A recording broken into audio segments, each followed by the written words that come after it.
Clase número 13 de liturgia. En el nombre del Padre, del Hijo, del Espíritu Santo. Amén. Espíritu Santo, eres el alma de mi alma. Te adoro humildemente. Ilumíname, fortifícame, guíame, consuélame. Y en cuanto corresponde al plan eterno del Padre Dios, revélame tus deseos. Dame a conocer lo que el amor eterno desea de mí. Dame a conocer lo que debo realizar. Dame a conocer lo que debo sufrir. Dame a conocer lo que con silenciosa modestia y en oración debo aceptar, cargar y soportar. Espíritu Santo de Dios, dame a conocer tu voluntad y la voluntad del Padre, pues toda mi vida no quiero ser otra cosa que un continuado perpetuo sí a los deseos y al querer del eterno Padre Dios. Amén. Bienvenidos, queridos hermanos y hermanas, a nuestra clase de liturgia. Estamos hablando de la encíclica del Papa San Juan Pablo II en el numeral 36. Ahí vamos a continuar. Estamos hablando del capítulo 4. Ya les confirmo, quiero ver si es el capítulo 4.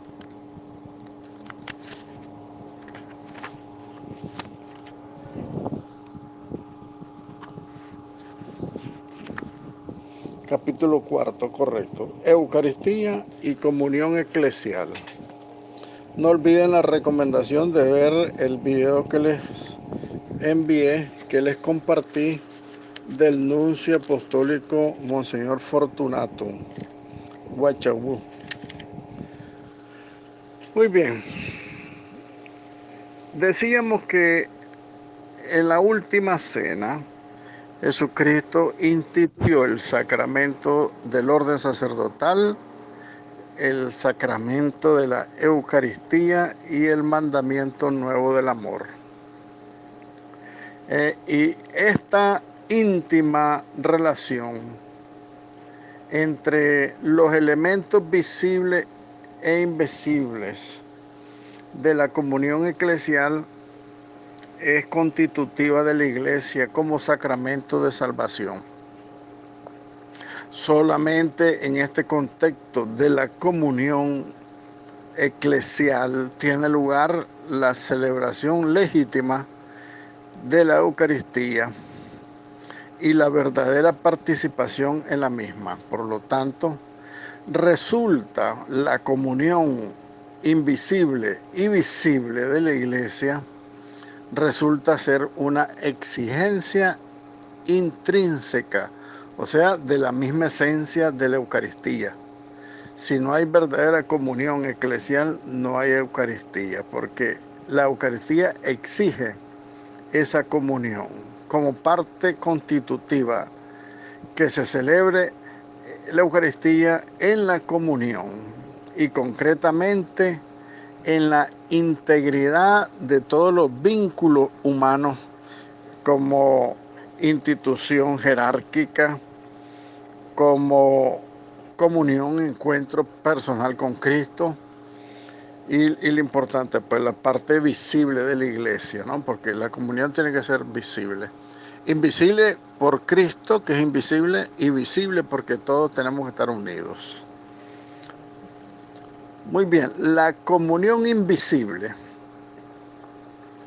aun siendo por naturaleza un crecimiento, supone la vida de la gracia. Recuerden que la comunión invisible es mi comunión con Cristo, en su cuerpo, su sangre, su alma y divinidad, o sea, el Cristo real del sacramento eucarístico, por medio de la cual se nos hace a nosotros partícipes de la naturaleza divina. Cada vez que nosotros recibimos, dice la segunda carta de San Pedro en el capítulo 1, recibimos participación en la naturaleza divina. Dios divino renunció a su divinidad. Dios inmortal se hizo mortal en Cristo para que nosotros mortales nos divinicemos. Es grande, definitivamente, la participación en los sacramentos por medio de los cuales nosotros recibimos el don del Espíritu Santo.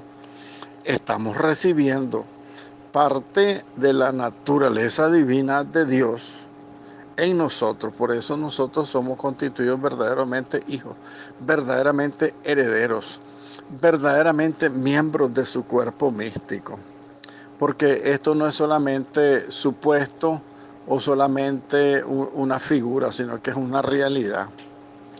Así como la práctica de las virtudes infusas, ¿verdad? La virtud de la fe, de la esperanza y la caridad, que son también dones que recibimos del Espíritu Santo. La fe, la esperanza y caridad son virtudes infusas, se llama. ¿Por qué razón? Porque nosotros no las tenemos por nuestra propia cuenta. Dios nos la da por el sacramento del bautismo. Entonces nosotros también recibimos parte de la naturaleza divina en nosotros. Y de todas formas, solamente de este modo se obtiene la verdadera comunión con el Padre, el Hijo y el Espíritu Santo. Por el sacramento del bautismo en primer lugar y por la Eucaristía. Nosotros recibimos y obtenemos la verdadera comunión del Padre, del Hijo y del Espíritu Santo con nosotros. Fíjense bien que no basta la fe, sino que es preciso perseverar en la gracia santificante, perseverar en la caridad, perseverar permaneciendo en la iglesia, siendo cristiano activo. Porque nada sirve que te diga en una encuesta, si eres católico, si soy católico, ¿participas en la misa? No, solo de vez en cuando. Eso no es ser católico. La gracia santificante hace que por la caridad nosotros permanezcamos en el seno de la iglesia como el cuerpo, con el cuerpo de Cristo y con el corazón de Cristo. Es decir, hace falta, por decirlo con palabras de San Pablo, la fe que actúa por la caridad, dice San Pablo en la carta a los Gálatas en el capítulo 5. Tener fe, pero también tener esperanza y tener caridad. ¿Qué quiere decir la caridad? Las obras de misericordia, soportar los defectos del prójimo. Esa es una obra de misericordia, soportar estar dentro de la iglesia a pesar de que dentro de la iglesia haya gente que no esté acorde con mi manera de ser y mi manera de pensar. Tenemos que ser iglesia para que sea efectiva la participación nuestra en la vida divina a través de la Eucaristía. Entonces, estos vínculos invisibles, o sea, los vínculos invisibles quiere decir nuestra relación directa con Dios a través de Cristo por la Eucaristía, es un deber moral bien preciso que el cristiano que quiera participar plenamente en la Eucaristía, comulgando el cuerpo y la sangre de Cristo, tiene que hacerlo de una manera real y consciente, siendo acordes con lo que pensamos y con nuestro actuar. Quiere decir que tengamos coherencia de vida, no tener una doble vida, una doble moral, una doble cara. Entonces tiene que ser íntegra, en primer lugar, el vínculo invisible que nos da la Eucaristía. Porque es Cristo mismo que cuando nosotros lo comulgamos nos regala participar de su naturaleza divina. El mismo apóstol llama la atención sobre este deber cuando nos advierte en la primera carta a los Corintios, capítulo 11, cuando dice San Pablo, examínese pues cada cual y coma así el pan y beba de la copa. Recuerden que dice San Pablo también, terminando la idea del texto bíblico: el que ve, come y bebe en pecado mortal el cuerpo y la sangre de Jesucristo se come su propia condenación. Y también San Juan Crisóstomo, con la fuerza de su elocuencia, exhorta a los fieles diciéndole: también yo alzo la voz así como San Pablo, dice San Juan Crisóstomo. Suplico, ruego y exhorto encarecidamente a no sentarse a esta sagrada mesa de la Eucaristía con una conciencia manchada y corrompida. Porque hacer esto, en efecto, nunca jamás podrá llamarse comunión. Si nosotros llegamos en pecado mortal o odiando, nunca nuestra comunión puede llamarse verdaderamente comunión, por más que toquemos 1000 veces el cuerpo del Señor. ¿Por qué? Porque esto nos conducirá a la condena, al tormento de la condenación y a aumentar el castigo eterno que mereciéramos si actuamos de esa manera. Si recibimos indignamente, dice San Pablo, el cuerpo y la sangre de Jesucristo.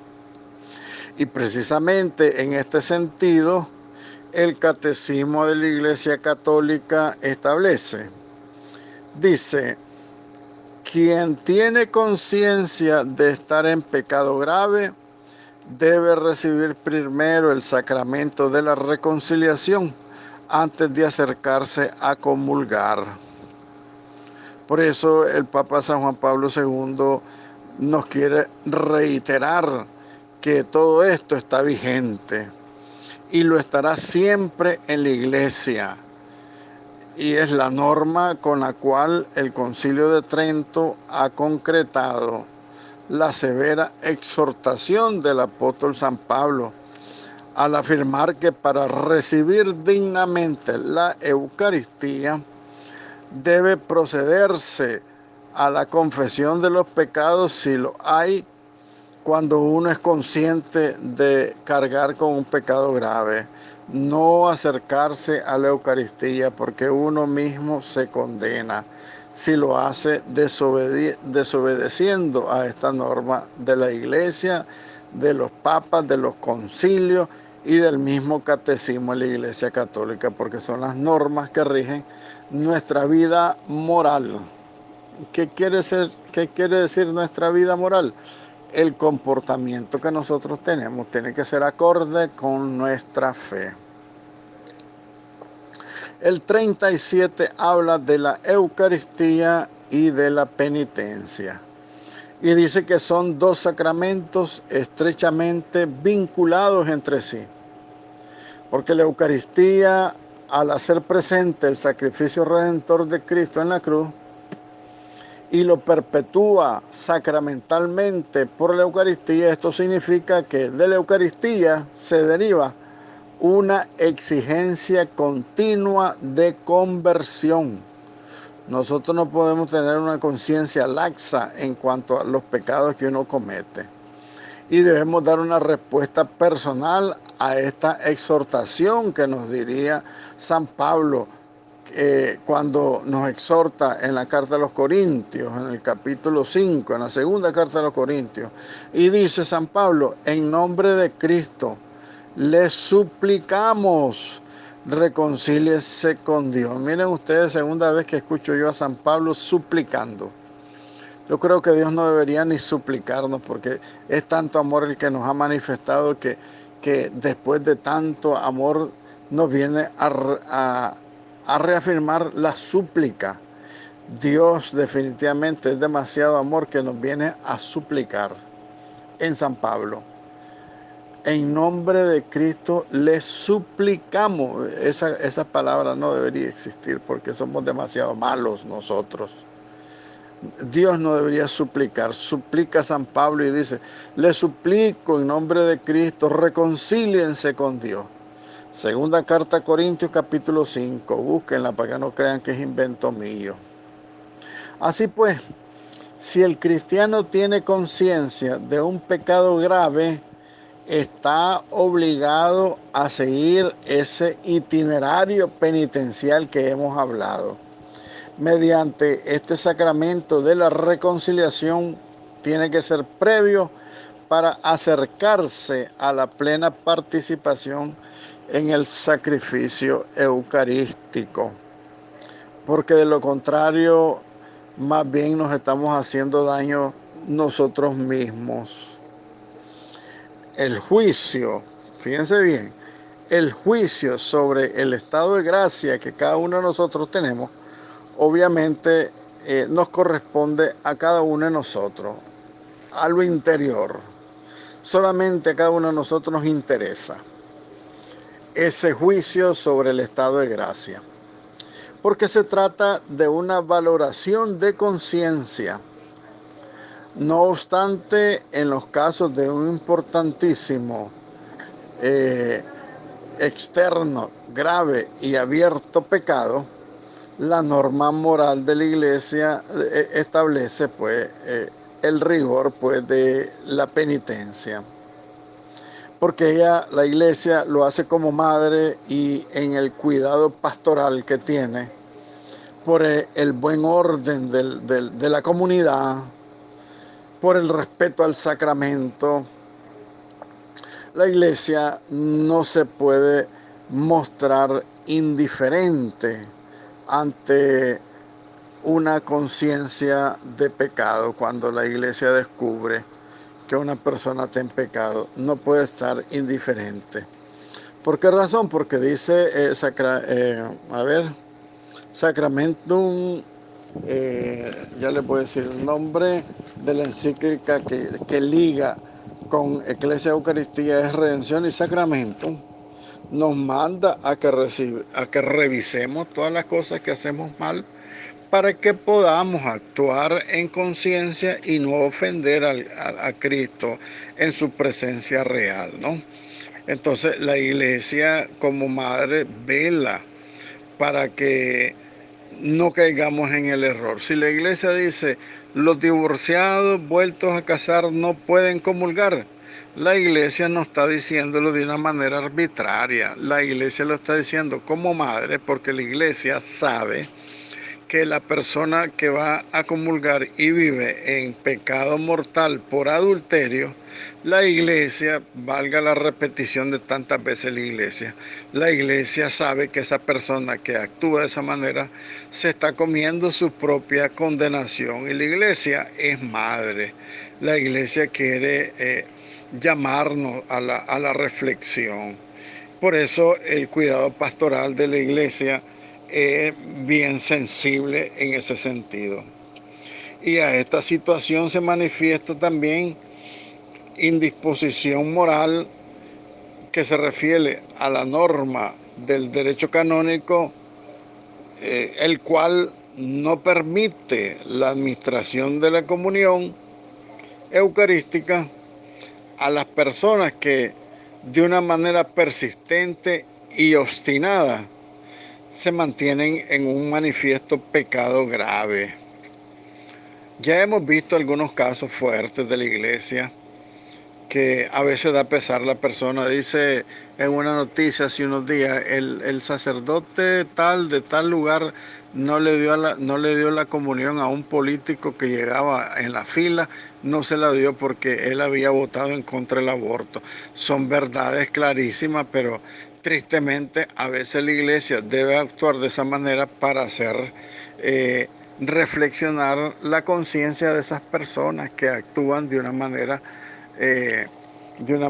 digamos, obstinada en el pecado y quieren persistir en el pecado. Entonces son cuestiones que no se pueden admitir.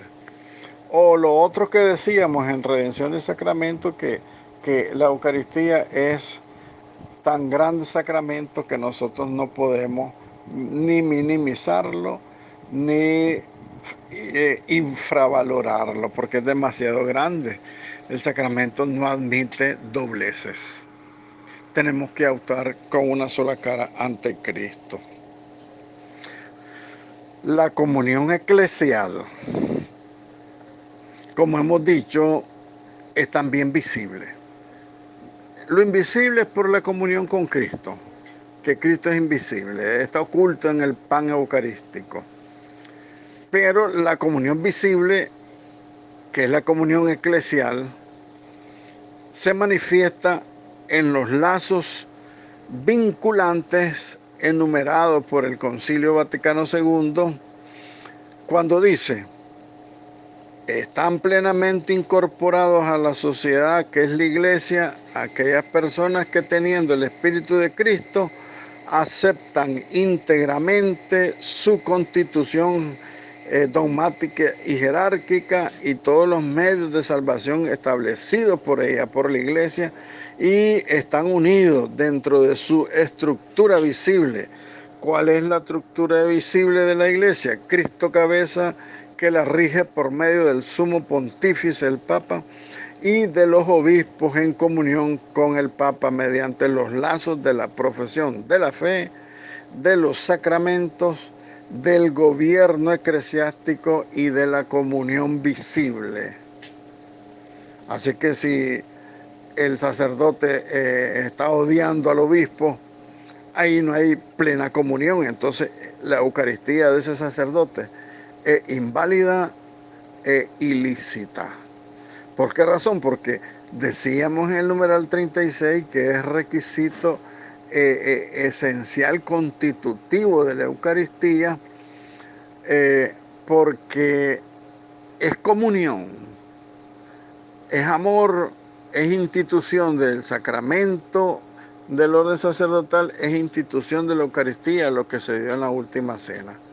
Cristo estableció esos vínculos de comunión porque la caridad no puede ir separada de la fe. Porque el que dice que creo en Dios y ama a Dios, pero odia a su hermano, dice el Evangelio de San Juan, es un mentiroso. Así que si decimos que amamos a Dios, pero odiamos a los hermanos, somos mentirosos, dice San Juan, y la verdad no está en nosotros. Aquí en este numeral 38 cabe reflexionar sobre las palabras que nos dio el nuncio apostólico en el video ya previamente visto por todos ustedes. Espero que lo hayan visto, porque si no, no entenderán cuál es el verdadero sentido que tiene la celebración eucarística en la Iglesia comunión. La Iglesia debe estar en comunión. En la plegaria eucarística, después de la consagración del pan y el vino, que es la oración sacerdotal de Jesucristo, el sacerdote, ciertamente hemos escuchado que pide la comunión en la segunda epíclesis. ¿Se acuerdan ustedes? La primera epíclesis es la invocación al Espíritu Santo sobre el pan y el vino, y la segunda epíclesis es la petición del envío del Espíritu Santo sobre la Iglesia, para que todos seamos una sola y misma cosa con Cristo Jesús y entre todos nosotros. Por eso el sacerdote, les decía yo, que en la plegaria eucarística ruega y dice en comunión con el Papa Francisco, nuestro obispo, el cardenal Brené, y todos los pastores que cuidan de tu iglesia, manténlos unidos pues en la fe y en la caridad. ¿Va? Por ahí van las palabras de esa oración de la plegaria eucarística. Entonces eso hace que nosotros veamos que está cumpliéndose plenamente la Eclesia comunión a través de la Eucaristía. El sacerdote que no menciona ni a su obispo ni al Papa, esa misa es inválida. Otra cosa que tenemos y que hemos visto, que hay sacerdotes que están retirados de sus cargos, los mandan a su casa y andan en las parroquias celebrando misas. Esas misas, por supuesto, son válidas porque expresan la comunión con el obispo y con el Papa en la plegaria eucarística. Siempre escúchenla y se van a dar cuenta que sí. Pero la misa es ilícita, aunque sea válida. ¿Por qué razón? Porque el obispo lo ha despedido, lo ha mandado a su casa y le dice: tenés prohibido celebrar misa. y él anda celebrando en contra de esa disposición de su obispo. Recuerden que debe haber plena comunión en la caridad con el obispo para que pueda ser verdaderamente válida y lícita la Eucaristía. Y los fieles, dice, dice Redención y Sacramento, dice que los fieles tenemos derecho a pedir que se nos celebre la Eucaristía con plena validez y que sea lícita la Eucaristía, válida y lícita, para que nuestra participación tenga los beneficios que nuestro alma y nuestro espíritu necesita. A nosotros no nos sirve que alguien nos esté dando una Eucaristía inválida e ilícita, porque eso no nos está santificando. Eso nos está conduciendo al camino contrario de la salvación, al camino ancho, al camino de la perdición. Entonces tenemos derecho, dice Redención y Sacramento, tenemos derecho a pedir que se nos dé verdaderamente la Eucaristía como Dios quiere dársenos a todos nosotros. Y como la Eucaristía, siendo la suprema manifestación sacramental de la comunión en la iglesia, entonces la Eucaristía exige que se celebre en un contexto de integridad de los vínculos, esos vínculos visibles e invisibles. Pero en primer lugar, esos vínculos externos de comunión. Tiene que haber comunión entre el sacerdote y su obispo. Tiene que haber comunión de nuestro obispo con el Papa, con la conferencia episcopal y con el Papa. Si no hay comunión, yo creo que hay que hacer un alto y decir, ¿será? ¿Servirá? ¿Esto servirá? ¿No servirá? De modo especial, por ser la Eucaristía como la consumación de la vida espiritual y la finalidad de todos los sacramentos, el culmen, la Eucaristía es el culmen de todos los sacramentos. La Eucaristía requiere que los lazos de la comunión en los sacramentos sean reales, particularmente el sacramento del bautismo y el sacramento del orden sacerdotal.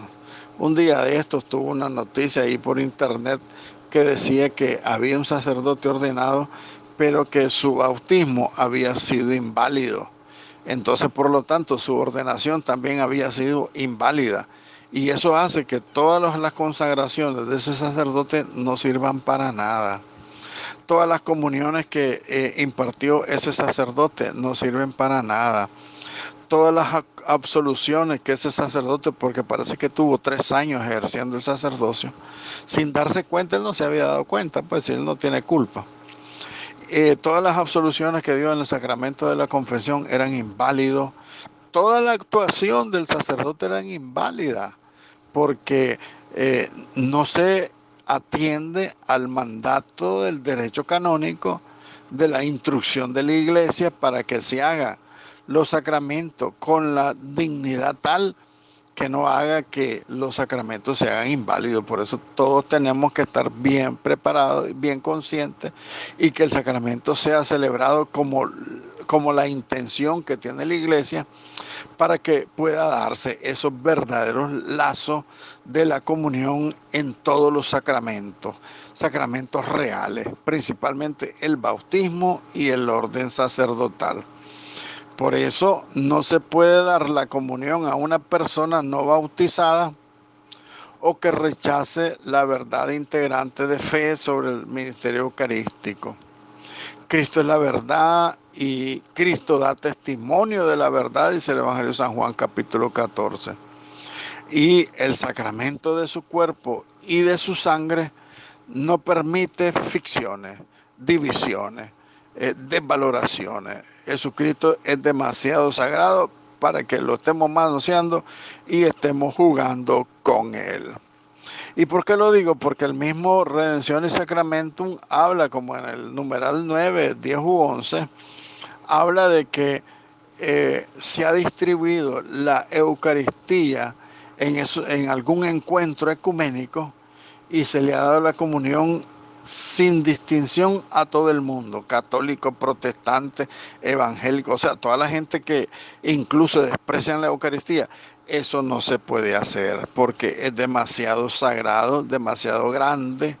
Cristo, que es la verdad y da testimonio de la verdad, nosotros no podemos permitir eh, esas desvaloraciones de la Eucaristía. Y el Papa lo denuncia. Lo que pasa es que mucha gente no quiere hacer caso y mucha gente hace lo que se le antoja en las misas. ¿Por qué razón? Porque a nivel personal nuestro, nosotros vemos tantos defectos en la Eucaristía que dañan la santidad y la pureza de la Eucaristía, y la gente no se da cuenta que algunas de esas actitudes pueden resultar incluso sacrílegas y de cometerse pecados gravísimos en contra del sacramento, en contra de la comunión eclesial, en contra de los hermanos. Muchas cosas que nosotros no percibimos, pero que se dan dentro de la celebración litúrgica. Yo creo que tenemos que caminar hacia la perfección de la celebración eucarística. No permitir que se aumenten o que se quiten cosas del ritual romano. No permitir o por lo menos valorar las actitudes de fieles y sacerdotes, de monaguillos, tantas actitudes que se miran dentro de la misa, que a veces uno se queda frío y uno dice, tristemente en esta Eucaristía, ¿cuántas comuniones no serán sacrílegas? Y eso es un pecado mortal. El sacrilegio es un pecado gravísimo y que la gente no se da cuenta. Y como les digo, lo cometemos cualquiera, laico o consagrado o consagradas monjas. Uno no se da cuenta, pero puede existir en esas misas las comuniones sacrílegas. A mí se me ocurre pensar en esas misas de difuntos donde llega gente que nunca va a misa. Eso significa que con un domingo que no vayas a misa tenés un pecado mortal, y que esa gente por solidaridad y por lo que diga la gente salen a comulgar. Ese es un error gravísimo, un pecado gravísimo, es un sacrilegio. Se ofende a Jesucristo y en vez de rezar por el muerto, más bien cometen sacrilegio. Así de triste es la realidad de muchos cristianos. No digo de los que participamos de una manera persistente en las misas, sino los que llegan esporádicamente, con una conciencia totalmente laxa, una conciencia del que el yo que pierdo, comulgan, y eso se hace daño a ellos mismos. Fíjense que a nosotros nos pasa, ya lo he reflexionado alguna vez con ustedes, lo que hacemos nosotros cuando se somete a juicio a Jesucristo, como cuando sometieron a juicio y compararon a Cristo con Barrabás. Dice Pilato, ¿a quién quieren que le suelte? Y todo el mundo gritó a Barrabás. Siempre Jesucristo va a salir perdiendo con nosotros. ¿Y por qué lo digo? Porque a veces nuestra actitud es parecida. En el momento de la comunión, uno puede llegar a decir, ay, me da pena que no me vean, que no voy a comulgar, pero estoy en pecado mortal, pero a mí qué me importa, voy a ir a comulgar. Y se levantan a comulgar. Entonces, cuando Jesucristo es sometido a nuestro juicio, Jesucristo sale perdiendo con todas nuestras actitudes. Entonces decíamos, ¿verdad? Además, por el carácter mismo que tiene la comunión eclesial y de la relación que tiene con la comunión eclesial el sacramento de la Eucaristía, se debe recordar que el sacrificio eucarístico, aún celebrándose siempre en una comunidad particular, no es nunca una celebración de esa sola comunidad. Esto significa, el Papa quiere dar a entender que cuando nosotros celebramos nuestra Eucaristía como asamblea eucarística en nuestra parroquia de Mazatepe, esa Eucaristía nunca es una comunidad particular. Nunca la celebración eucarística es única en la parroquia Mazatepe. ¿Por qué razón? Porque todos somos una sola iglesia bajo un solo pastor, el Papa Francisco. Esta Eucaristía, en efecto, recibiendo la presencia eucarística del Señor, nuestra Eucaristía particular recibe el don completo de la salvación y se manifiesta así, a pesar de su permanente particularidad visible. Siempre nos estaremos reuniendo nosotros mismos con nuestro único párroco, aunque seamos particulares, visiblemente nosotros somos imagen y verdadera presencia de la única iglesia, una santa, católica y apostólica. ¿Por qué? Porque nos unen los vínculos con el Papa, con la plegaria eucarística. Cuando el sacerdote menciona al Papa Francisco, menciona a nuestro obispo, menciona a todos los pastores de la iglesia para que se mantengan todos unidos en la caridad, dice la plegaria eucarística. Y de esto se deriva que una comunidad realmente eucarística no puede encerrarse en sí misma como si fuera autosuficiente, sino que toda comunidad particular que ha de mantenerse en la Eucaristía tiene que mantenerse en sintonía con todas las demás comunidades eclesiales. ¿Y cuáles son las comunidades eclesiales? Cada diócesis están unidas por el mismo vínculo de la caridad, en la comunión de las conferencias episcopales, en la comunión invisible que decíamos que todos estamos unidos con Cristo, y como Cristo es la plenitud, es la cabeza de la Iglesia universal, entonces por lo tanto cuando nosotros celebramos la misa con nuestro párroco, estamos celebrando la misa de la única Iglesia universal, una santa, católica y apostólica. La comunión eclesial de la asamblea eucarística, o sea, de todos los que nos reunimos en asamblea, es comunión con el propio obispo, es comunión con el propio romano pontífice. Entonces, nuestra misa, por esa mención que se hace en la plegaria eucarística, estamos en plena comunión con el Papa y con los obispos. Por lo que el obispo es el principio visible, el obispo es el fundamento de la unidad de su iglesia particular, de su diócesis o su arquidiócesis. Y sería, por lo tanto, una gran incongruencia que el sacramento por excelencia de la unidad de la iglesia fuera celebrado sin una verdadera comunión con el obispo. Por eso es que estamos hablando que los sacerdotes que son expulsados no deberían de celebrar misa en las parroquias, porque los párrocos son sus amigos y le dan permiso a celebrar la misa. No debería darse porque no hay una verdadera comunión con el obispo en el momento que el sacerdote está separado de su obispo, porque anda divorciado, anda peleado, anda recho con el obispo. No sé pues cómo decirlo, pero manténganlo esto en sus corazones nada más, porque es una verdad que a veces cuesta y es difícil decirla porque la gente se resiente. Entonces, dice el Papa que debería haber una congruencia en el sacramento por excelencia, una congruencia nuestra en cuanto a la unidad, porque tenemos que estar con un vínculo de verdadera comunión con el obispo. Decía San Ignacio de Antioquía: se considere segura la Eucaristía que se realiza bajo el obispo, o quien él haya encargado, o sea, el párroco que es encargado, el obispo lo ha puesto allí, entonces nuestra Eucaristía tiene la plena comunión con el obispo y con el Papa.